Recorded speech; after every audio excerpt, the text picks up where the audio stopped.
Praise the lord. దేవుని పరిశుద్ధ నామమునకు మహిమ కలుగునుగాక.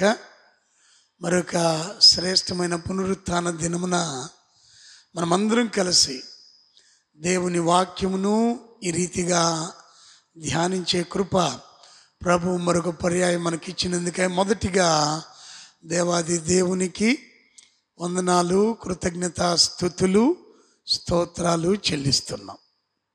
గడిచిన 2-3 వారాలుగా లోయ అనుభవాలు, లోయలు అని వాటిని గురించి మనము చెప్పుకుంటూ ఉన్నాం. గత వారము దైవజనుడు, భక్తుడు దావీదు జీవితంలో ఎదుర్కొన్న లోయ అనుభవాలు ఎంతో ఆశీర్వాదకరంగా ఉన్నాయి కదా. ఈ దినమున ఒక స్థలమును గురించి మనం చెప్పుకుందాం. బైబిల్ గ్రంథంలో మొట్టమొదట లోయగా చెప్పబడిన స్థలము, మొదటి లోయ, దాన్ని సిద్దీము లోయ అన్నాము. ఆదికాండము 14వ అధ్యాయము మొదటి 4 వచనాలు, ఆ తరువాత 10వ వచనాన్ని చదువుకుందాం. షీనారు రాజైన అమ్రాపేలు, ఎల్లాసరు రాజైన అర్యోకు, ఏలాము రాజైన కదొర్లాయోమెరు, గోయీయుల రాజైన తిదాలు అనువారి దినములలో వారు సొదొమ రాజైన బెరాతును, గొమర్రా రాజైన బిర్షతును, అద్మా రాజైన షీనాబుతును, సెబోయీయుల రాజైన షెమేబెరుతోను, సోయరను బెలరాజుతోను యుద్ధము చేసిరి. వీరందరూ ఉప్పు సముద్రమైన సిద్దీము లోయలో ఏకముగా కూడి 12 సంవత్సరములు కదొర్లాయోమెరుకు లోబడి 13వ సంవత్సరమున తిరుగుబాటు చేసిరి. 10వ వచనం, ఆ సిద్దీము లోయలో విస్తారమైన మట్టికీలు గుంటలు ఉండెను. సొదొమ గొమొర్రాల రాజులు పారిపోయి వాటిలో పడిరి. శేషించిన వారు కొండకు పారిపోయిరి. దేవుడి పరిశుద్ధ లేఖనాలను మన వినికిడిలో దీవించును గాక. ప్రభునందు ప్రియ దేవుని బిడ్డలారా, ఈ సిద్దీము లోయ దైవ గ్రంథంలో మనం చదివినట్లు ఉప్పు సముద్రమునకు చెందింది.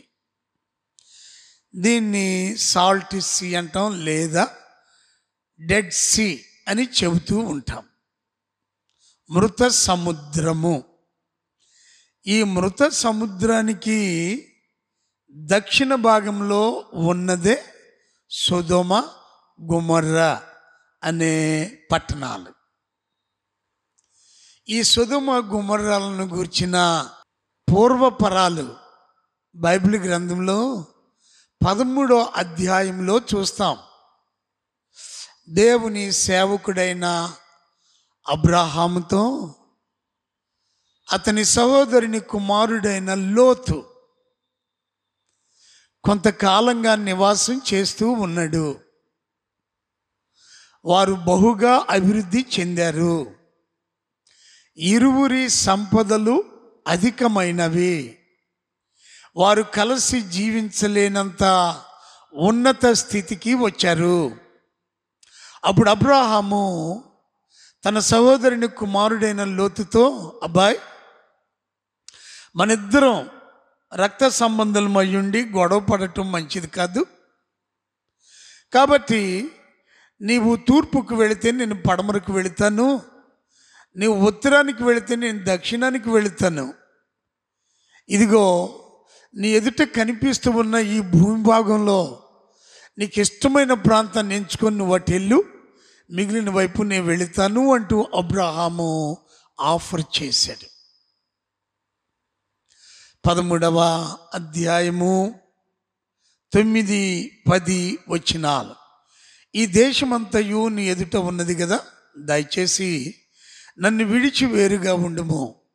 నీవు ఎడమ తట్టునకు వెళ్ళిన ఎళ్ళ నేను కుడి తట్టుకును, నీవు కుడి తట్టునకు వెళ్ళిన ఎళ్ళ నేను ఎడమ తట్టునకును వెళ్ళుదునని లోతుతో చెప్పగా, లోతు తన కన్నులెత్తి యోర్దాను ప్రాంతమంతటిని చూచెను.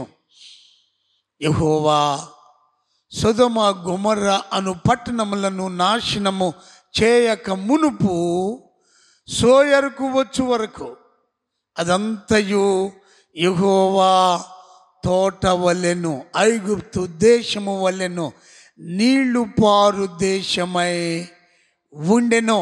కాబట్టి లోతు తనకు యోర్దాను ప్రాంతం అంతటినీ ఏర్పరచుకొని తూర్పుగా ప్రయాణము చేసెను. అట్లు వారు ఒకరినొకరు వేరైపోయిరి. ఇది సొదొమ గొమొర్రాల యొక్క నేపథ్యం. దేవుడు సొదొమ గొమొర్రాలను నాశనము చేయక మునుపు ఈ సొదొమ గొమొర్రాను గురించి చెప్పబడుతూ ఉంది 3 మాటలు. అది యెహోవా తోట వలె ఉంది, సుసంపన్నమైన ఐగుప్తు దేశము వలె ఉంది,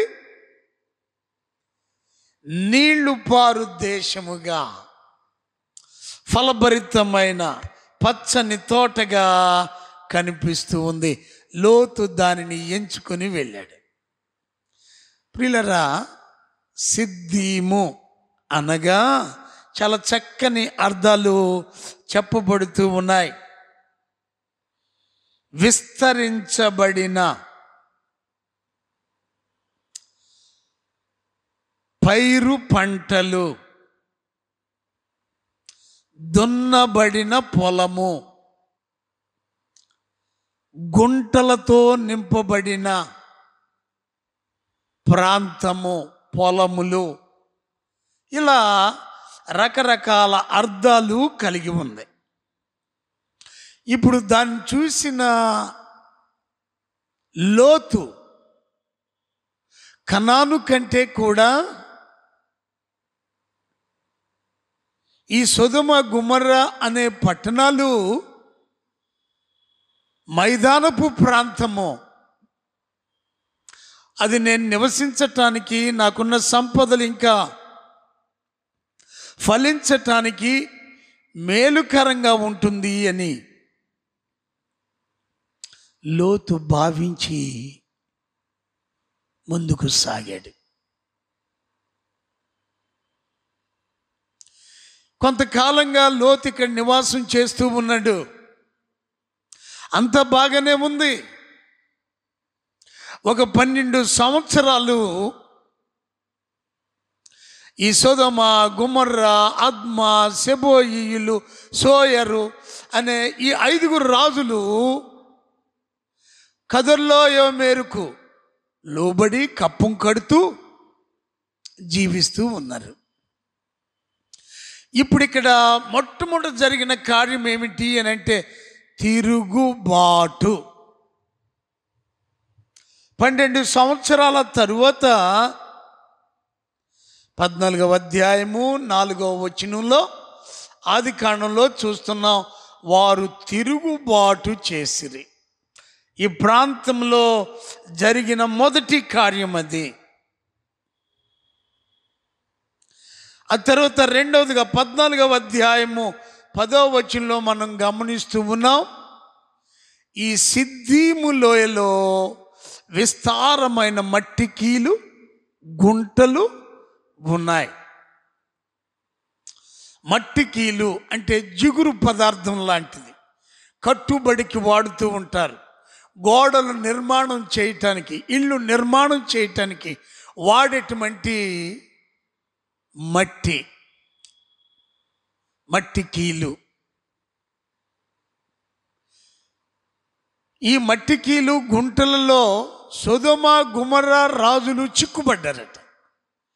దాంట్లో పడిపోయారు. వారు ఎటు కదలలేకపోతున్నారు. మిగిలిన 3 రాజులేమో కొండ ప్రాంతాలకు పారిపోయారు. ఈ కదొర్లాయోమెరు రాజు వీరిని జయించి వీరి కలిగిన సమస్తమును తీసుకొని వెళుతూ ఉండగా లోతు పెదనాన్న ఆయన అబ్రాహామునకు తెలుపబడింది. వెంటనే అబ్రాహాము 318 వెంట పెట్టుకొని ఈ 4 రాజులను దానుమట్టుకు తరిమినట్టు, సొదొమ గొమొర్రా నుండి దానుమట్టుకు తరిమాడు. ఇది ఒక రకంగా మొట్టమొదటి జరిగిన యుద్ధంగా చెప్పుకోవచ్చు. రాజులుగా ఏర్పడిన తరువాత ఒక గుంపుగా చేసిన యుద్ధము. ఈ యుద్ధములో అబ్రాహాము జయాన్ని పొందుకున్నాడు. వారు ఏమేమైతే దోచుకొని వెళ్తూ ఉన్నారో, దోపిడీకి గురైన వాటన్నిటినీ మరలా స్వాధీనం చేసుకొని కదర్లో యోమెరును అతనితో కూడా ఉన్న రాజులను జయించిన ఒక గొప్ప అనుభవం అబ్రహాం జీవితంలో మనం చూస్తూ ఉంటాం. ఇక నేను 2 విషయాలు చెప్పాలని ప్రధానంగా ఆశపడుతూ ఉన్నాను. ఒకటి, ఈ సొదొమ గొమొర్రా పట్టణం అంటే సిద్దీము లోయగా చెప్పబడిన ఈ ప్రాంతాన్ని లోతు చూచినప్పుడు ఆకర్షణీయంగా, ఆశీర్వాదకరంగా, ఆహ్లాదకరంగా, అపూర్వమైన ప్రాంతంగా అది కనిపిస్తూ ఉంది. ప్రియా దేవుని బిడ్డలారా, ఇదే స్థలమును దేవుడు చూచినప్పుడు ఎలా ఉందో జ్ఞాపకం చేసుకుందాం. ఆదికాండం 18వ అధ్యాయం 16వ వచనంలో, అప్పుడు ఆ మనుషులు అక్కడి నుండి లేచి సొదొమ తట్టు చూచిరి.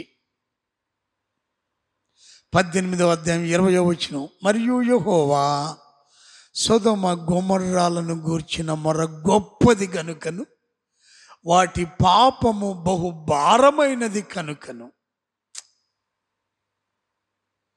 దేవుడు సొదొమ గొమొర్రాలను చూసినప్పుడు దాని పరిస్థితి ఎలా ఉందో ఇక్కడ విశ్లేషించబడుతూ ఉంది.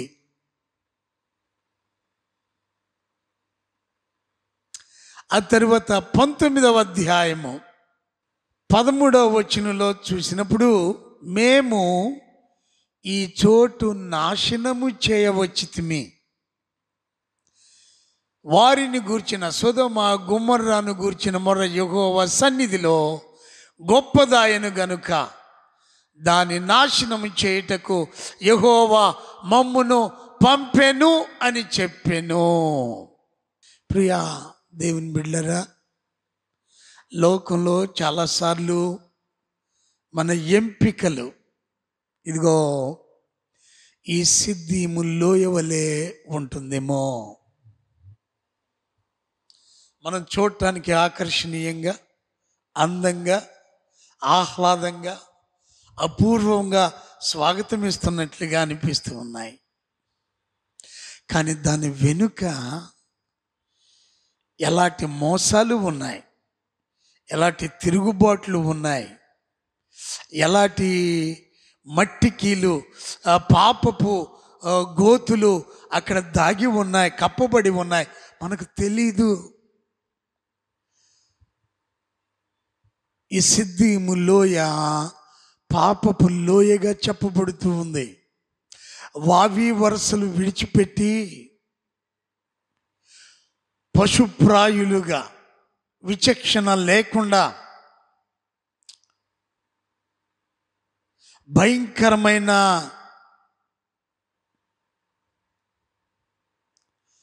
లైంగిక చెడుతనం అక్కడ చోటు చేసుకుంటున్నట్లు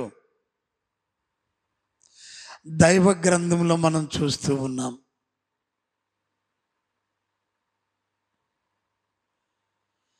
దేవుడు దానిని చూచినప్పుడట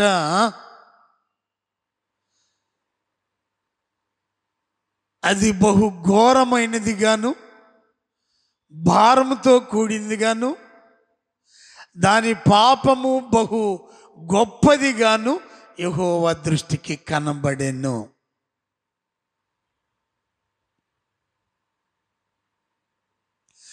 లోతు అక్కడ నివాసం చేయటానికి, అక్కడున్న ప్రజలతో కలిసి మమేకం అవ్వటానికి వెళ్ళాడు. కానీ దేవుడు ఆ లోయ ప్రాంతాన్ని నాశనము చేయటానికి వచ్చాడు. అవునండి, మరి అలాంటప్పుడు లోతు ఆయన కుటుంబం ఎలా రక్షించబడింది? ఎందుకు రక్షింపబడింది? ప్రియా దేవుని బిడ్డలారా, లోతు ఒకప్పుడు దేవుని యందు భయభక్తులు కలిగిన వాడే. ఎందుకనంటే తన పెదనాయన అయిన అబ్రాహాముతో కలిసి జీవించిన వాడు, దైవభక్తి ఎరిగిన వాడు. బహుశా సొదొమ గొమొర్రా పట్టణ ప్రాంతాల్లో ఉంటున్న వారికి దేవుని గురించి చెప్పటానికి, దేవుని భయం వారికి నేర్పించటానికి ప్రయత్నం చేసి ఉంటాడు. But they have become unteachable, stubborn. They were perverted in their attitude, activities. Sodom Gomorrah ప్రజలు వారు బోధించటానికి, బోధలు వినటానికి సిద్ధంగా లేరు. కఠినమైన జీవితాలు, దుష్టత్వంతో నింపబడిన జీవితాలు కలిగిన వారు. వారు తమ మార్గములను చెరిపివేసుకున్నారు. వారి మధ్య నివసించటానికి వచ్చిన లోతు వారితో కలిసి జీవించటం తప్పలేదు. లోతు కూడా వారిలో ఒకని వంటి వాడిగా మారిపోయాడు. ప్రియ దేవుని బిడ్డలారా, అలాంటి సమయంలో దైవ గ్రంథంలో మనం చూస్తాం. ముఖ్యంగా ఈ 14వ అధ్యాయంలో అద్భుతమైన విషయాలు. మొదటిగా లోతు అక్కడ నివసించాడు. మోసపూరితమైన ప్రాంతం, అవిధేయతతో కూడిన ప్రాంతం, పాపపు దొంగ ఊబిలతో నింపబడిన ప్రాంతము. లోతు వారితో కలిసిపోయాడు. He was supposed to fight with them, fight with their activities, fight with their traditions, fight with their culture and customs. But whereas Lot compromised, రాజీ పడిన జీవితం లోతు జీవించాడు. అయితే ప్రియులారా, దేవుడు త్రోసివేయలేదు. ఎంత ప్రేమ కలిగిన వాడు! దేవుని దాసుడైన అబ్రాహాము తనతో కూడా తన ఇంట పుట్టి పెరిగినటువంటి 318 వెంట పెట్టుకొని యుద్ధం చేయటానికి వచ్చాడు. లోతుకు సంబంధించిన సంపదలను దోచుకొని వెళుతూ ఉన్న కదర్లో యొమేరు అనే రాజుతోనూ అతనితో కూడా ఉన్న వారితోనూ యుద్ధం చేయటానికి వచ్చాడు. సిద్దీము లోయ పాపముతో యుద్ధము చేయవలసిన లోయ, పాపముతో పోరాడవలసిన లోయ, రాజీ పడవలసిన లోయ కాదండి. అబ్రాహాము అక్కడ పోరాటం చేశాడు. ప్రియులారా, ఇద్దరు ఒకే కుటుంబానికి చెందిన వారు, భిన్నమైన స్వభావం, భిన్నమైన పద్ధతులు వారు కలిగి ఉన్నట్లుగా మనం చూస్తూ ఉన్నాం. ఒకరేమో దేవుని మాటకు లోబడి జీవించేవారు, మరొకరేమో దేవునికి అవిధేయంగా లోకాన్ని చూసి లోకానుసారంగా లోక సంపదల వైపు పోతూ ఉన్నవారు. ఒకరి జీవితం రాజీపడి ఉంది, మరొకరి జీవితం లోకంతో పోరాటం చేస్తూ ఉంది. కొన్నిసార్లు ఇది కష్టమే. నాకెందుకు వచ్చిన గొడవ అండి, నేను కూడా నలుగురితో పాటు వెళ్ళిపోతే పోద్ది కదా. చాలాసార్లు మన జీవితాల్లో కొన్ని ఇబ్బందులు సమస్యలు ఎదురైనప్పుడు ఇలాగే భావిస్తూ ఉన్నాం. ప్రియులరా, దేవుని దాసుడు దేవుని స్నేహితుడైన అబ్రహాము ఆ సిద్దీము లోయలో పరిపాలన చేసే ఆ ప్రాంతాన్ని పట్టుకొని దోచుకొని వెళుతున్న కదర్లోయోమేరని రాజును ఎదుర్కొంటూ ఉన్నాడు, పోరాటం చేశాడు. దాని ఫలితం ఏమిటండి? అంతిమంగా దేవుడు అబ్రహాముకు జయాన్ని ఇచ్చాడు. హల్లెలూయా! ఎంత గొప్ప ధన్యత! పాపం మీద జయాన్ని అబ్రహాం పొందుకున్నాడు, ఆ లోయ మీద జయాన్ని అబ్రహాం పొందుకున్నాడు, రాజుల మీద జయాన్ని అబ్రహాం పొందుకున్నాడు. ఎంత గొప్ప సంతోషం! ఏమేమైతే కోల్పోయారో వాటన్నిటినీ వాటితో పాటు మరెన్నో సంపదలను వారు వెనక్కి తిరిగి పట్టుకొచ్చారు. ఆ తర్వాత 14వ అధ్యాయము 19-20 వచనాలు 18 నుండి చూస్తే, మరియు షాలేము రాజైన మెల్కీసెదెకు రొట్టెను ద్రాక్షరసం తీసుకుని వచ్చెను. అతడు సర్వోన్నతుడు దేవునికి యాజకుడు. అప్పుడు అతడు అబ్రాహామును ఆశీర్వదించి, ఆకాశమునకు భూమికిని సృష్టికర్తయును సర్వోన్నతుడైన దేవుని వలన అబ్రాహాము ఆశీర్వదింపబడును గాక అనియు, నీ శత్రువులను నీ చేతికి అప్పగించిన సర్వోన్నతుడు దేవుడు స్తుతింపబడును గాక అనియు చెప్పెను. అప్పుడు అతడు అన్నిటిలో ఇతనికి 10వ వంతు ఇచ్చెను. ఆమేన్. ప్రియులరా, లోతు నివసించిన సొదొమ గొమొర్రా ప్రాంతము తర్వాత మనం చూసాం 19వ అధ్యాయంలో అది అగ్ని గంధకముల చేత కాల్చబడి నాశనము చేయబడింది. లోతు ఎంపిక నాశనానికి నడిపించింది. అబ్రహాము పోరాటం చేశాడు, ఆ పోరాటంలో జయాన్ని పొందాడు, అంతటి తాగలేదు. ఇక్కడ నుండి అబ్రహాము చరిత్ర మలుపు తిరుగుతూ ఉంది. షాలేము రాజు మెల్కీసెదెకు సర్వోన్నతునికి యాజకుడు అబ్రహామును ఎదుర్కొని అతనికి రొట్టెను ద్రాక్షారసమును ఇచ్చి అనేక రీతులుగా అబ్రహామును ఆశీర్వదిస్తూ ఉన్నాడు.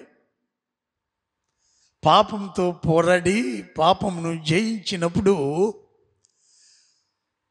దేవుని వలన కలిగే దీవెన. ముందు పోరాటం జరిగింది, అయితే ఆ పోరాటం వృధా కాలేదు, దాని ఫలితం గొప్ప ఆశీర్వాదం. అబ్రహాము ఒక గొప్ప నాయకునిగా వెలుగులోకి వస్తున్నాడు.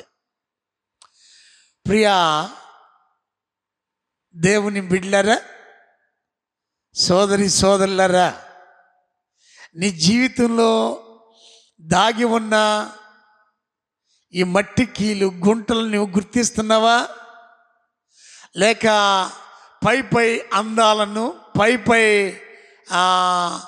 ఆకర్షణలను చూచి నీవు ఏడవబడుతూ ఉన్నావా? ఈ ఉదయకాలంలో ఒకసారి జ్ఞాపకం చేసుకుందాం. లోకము రంగుల వలయం. ఆ రంగులు చూసి నీవు పరుగులెడితే ఎప్పుడో ఒకసారి ఆ రంగంతా కారిపోతుంది, నీవు పాపములో పట్టబడిన వ్యక్తి అవుతావు, తద్వారా నాశనానికి నడిపించబడతాం. అయితే దేవుని వాక్యం అంటుంది, అబ్రహామును బట్టి దేవుడు లోతు కుటుంబమును రక్షించెను. హల్లెలూయా! ఒక వ్యక్తి యొక్క పోరాటం, ఒక వ్యక్తి దేవుని సన్నిధిలో నీ కొరకు చేసిన ప్రార్థన, విన్నపాలు, విజ్ఞాపనలో నీకు నీ కుటుంబానికి ఒకవేళ ఆశీర్వాదంగా మార్చబడుతున్నాయేమో. అయితే నీవు అది గుర్తిస్తూ ఉన్నావా? ఎవరైతే లోతు కొరకు ప్రార్థించారో, విజ్ఞాపన చేశారో, లోతు కొరకు పూటపడి యుద్ధం చేశారో దేవుడు ఆ వ్యక్తి అయిన అబ్రామును యాజకుడైన మెల్కీసెదెకు ద్వారా ఆశీర్వాదాలకు కారకుడిగా చేశాడు. ఎంత గొప్ప దీవెన, ధన్యతది. పాపంతో పోరాడే ప్రతి ఒక్కరూ నీతి కొరకు, న్యాయము కొరకు, సత్యము కొరకు, యథార్థత కొరకు ఎవరైతే నిలువబడతారో, ఎవరైతే పాపమును వ్యతిరేకించి పాపమునకు లోబడక పాపంతో పోరాడి జయాన్ని పొందుకుంటారో వారి కొరకు దేవుడు గొప్ప ఆశీర్వాదాలు సిద్ధం చేశాడు. ప్రియులరా, నీవు నేను అదిగో సిద్దీము లోయలో లోతును పోలి ఉన్నామా, అబ్రామును పోలి ఉన్నామా? ప్రార్థించుదాం. ప్రార్థన. మహోన్నతుడా, మా స్తుతులకు పాత్రుడా, నీకు వందనాలు. ఉదయకాలంలో మీ లేఖనాల నుండి మా జీవితాలకు మేలుకరంగా, ఆశీర్వాదకరంగా ఉండులాగిన సిద్దీము లోయను మా ముందుకు తీసుకొస్తున్నందుకు వందనాలు. సిద్దీము లోయ సువిశాలమైన లోయగా, ఆకర్షణీయమైన అందమైన తోటగా కనిపిస్తూ ఉంది. పచ్చని పొలాలతో, పాడి పంటలతో నింపబడి ఉంది. అయితే దానిలోనికి వెళ్ళినప్పుడు అక్కడ మట్టి కీలు, గుంటలు ఉన్నాయి. రాళ్ళు, రప్పలతో నింపబడి ఉంది. నాయన, పైన చూచి అదే ఆనందం అనుకుంటున్నాం, అదే ఆశీర్వాదం అనుకుంటున్నాం. లోతు అలా వెళ్ళాడు, సిద్దీము లోయకు వెళ్ళాడు.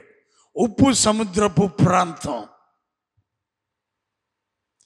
చివరకు తన భార్య ఆ ప్రాంతంలోనే ఉప్పు స్తంభముగా మారిపోయింది.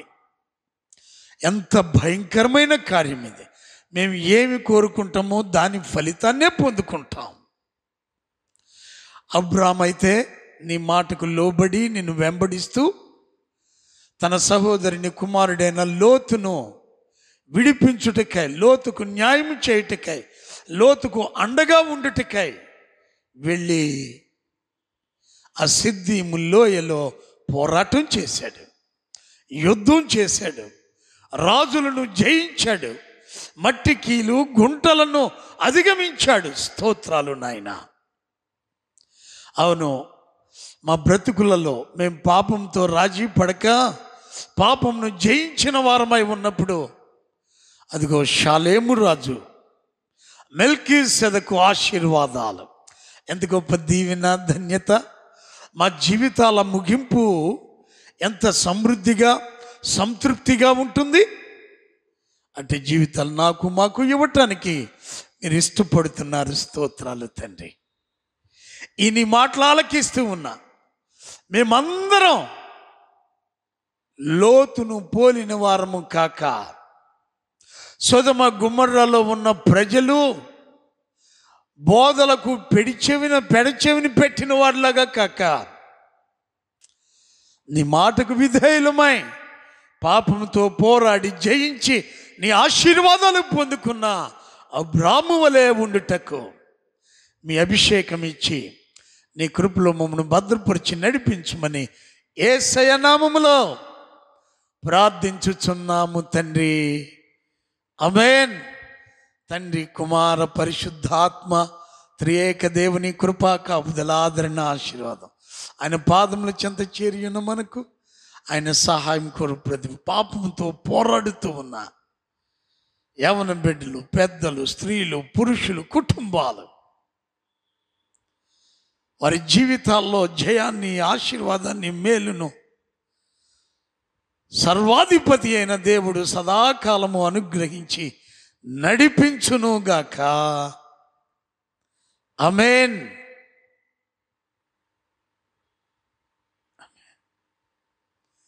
God bless. దేవుడు మిమ్మల్ని దీవించునుగాక.